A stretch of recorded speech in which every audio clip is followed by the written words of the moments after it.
Yes, welcome back once again.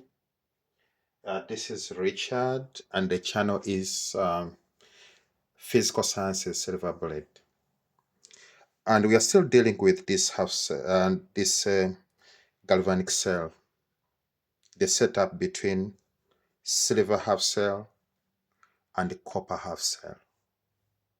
Now we have reached cell notation. What is actually cell notation? Cell notation is actually the arrangement of the cell without the diagram. So the cell notation actually is made in this manner. One side, this side, which is our left-hand side, is where we put the anode. And this side, the right-hand side, is where we put the cathode. So to construct it, you need to know the half cells, the half reactions.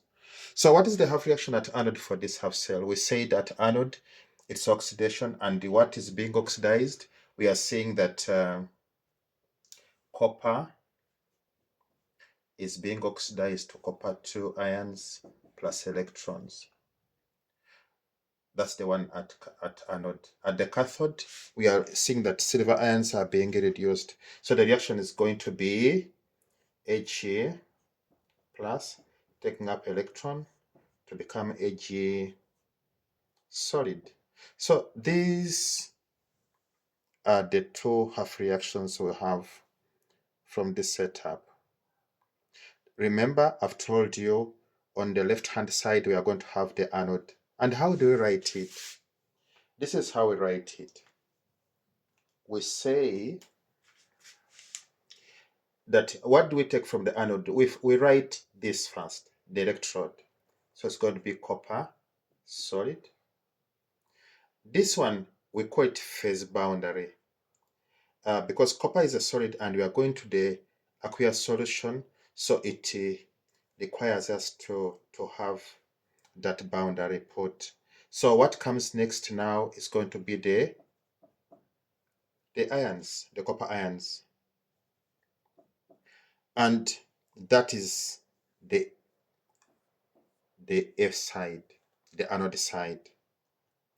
Now here, sometimes we find people stating the concentration of the electrolyte, implying that the cells at standard condition is fine, but it doesn't make a big difference.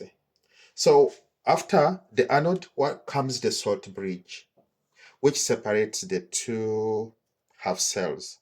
Salt bridge is indicated by these two lines. So after salt bridge, what comes is the cathode side. And you write it the way it is. You start with the silver ions here. So I'm putting them there. Remember, they are in aqueous solution. And I put the phase boundary. Then there comes what? The electrode, which is silver solid.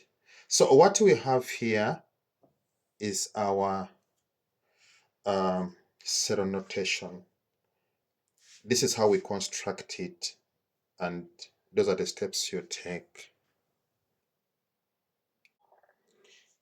Then comes the cell potential calculation.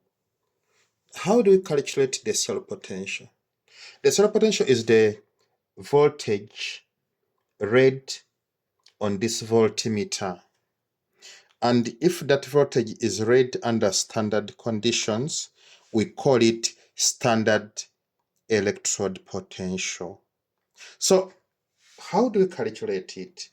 This one, we go through the formula. The formula says E naught, meaning the electrode potential at standard condition. The naught stands for the standard condition, is equal to E naught cathode minus E naught anode. Yes, that's the one we use. Then the question comes, where do we get anode cathode? Remember, our cathode is our silver half cell. So you go to the table of standard reduction potentials and look for this value for the silver. And the value we obtain from that side, from the table, is 0.80 volts. So minus anode.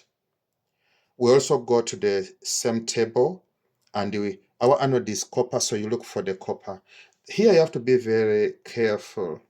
There are two copper reduction reactions.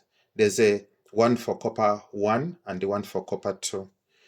And this is what we take is for copper 2 in this case, and the one for copper 2 is 0. It's also positive, 0.34 volts.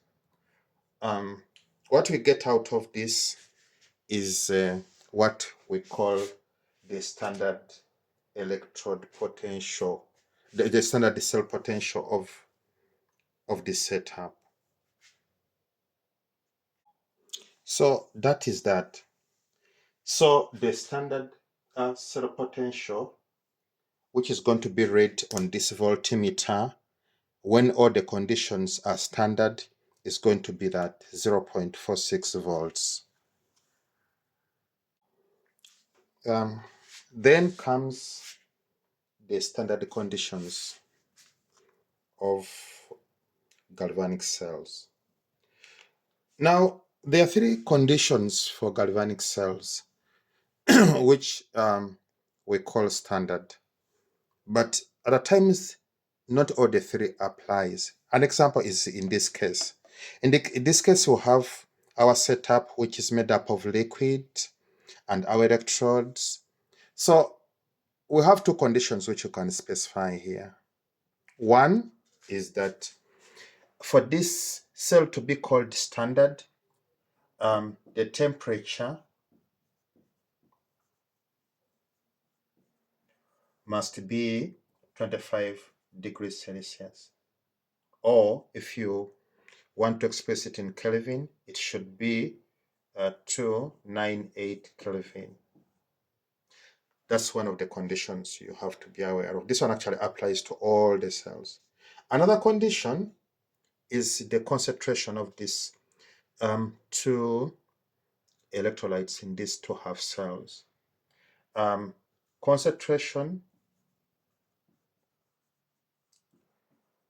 must be 1 mole per cubic decimeter if you want to put this cell at a standard condition.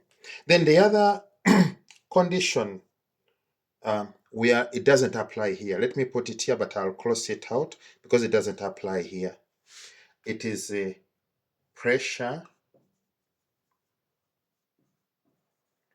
of the gas. We take it when you're having the gas involved. Pressure of the gas at 1 atmosphere. At 1 atmosphere.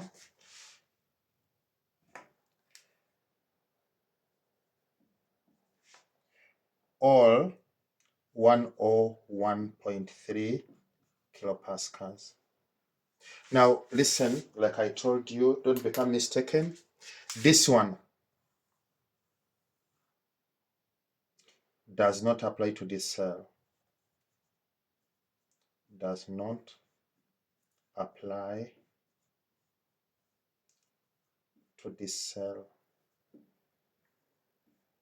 I have to mention it because we are going to need it as we proceed. Now, thanks very much.